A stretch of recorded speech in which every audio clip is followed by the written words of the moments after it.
The Breach, a Reschen Valley novel, Part 2. Written by Chrystyna Lucyk-Berger, copyright Chrystyna Lucyk-Berger. Narrated by Schneider. To my daddy, you know why, I miss you. 1922 to 1924. Why should we care for 180,000 Germans under Italian domination? If, as a National Socialist, I put myself in the position of Italy, I have to agree fully with that country's claim to a strategic border. Adolf Hitler, quoted in the Corriere Italiano, October 1922. Chapter 1. Ireland, November 1922. At the cemetery on St. Anna's Hill, Katharina stood with Anna-Marie's hand in hers. She pointed out her two grand-uncles and Anna-Marie's grandmother. At the engraved photo of her parents, Katharina said, "Anna-Marie, that was your Opa, Josef Thaler. And this was your Oma, Marianna Thaler. They were my mother and father, just like I am your mama, and Papa is..."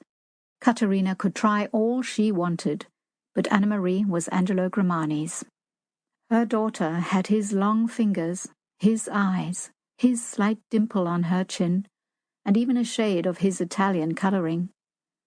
Everyone in the valley said that Anna-Marie looked like Katharina.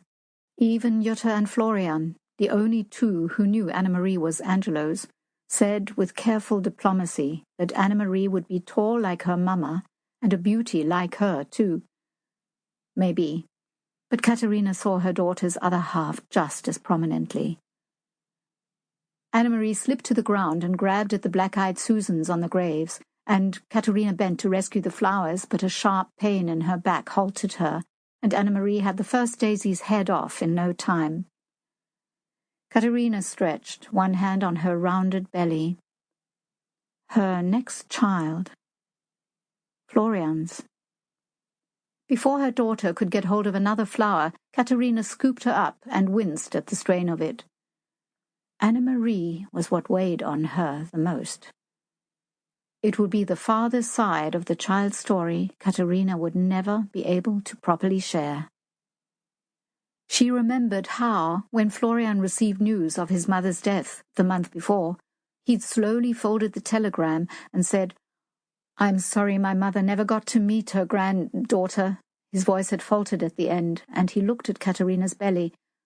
Or maybe it... Sample complete. Ready to continue?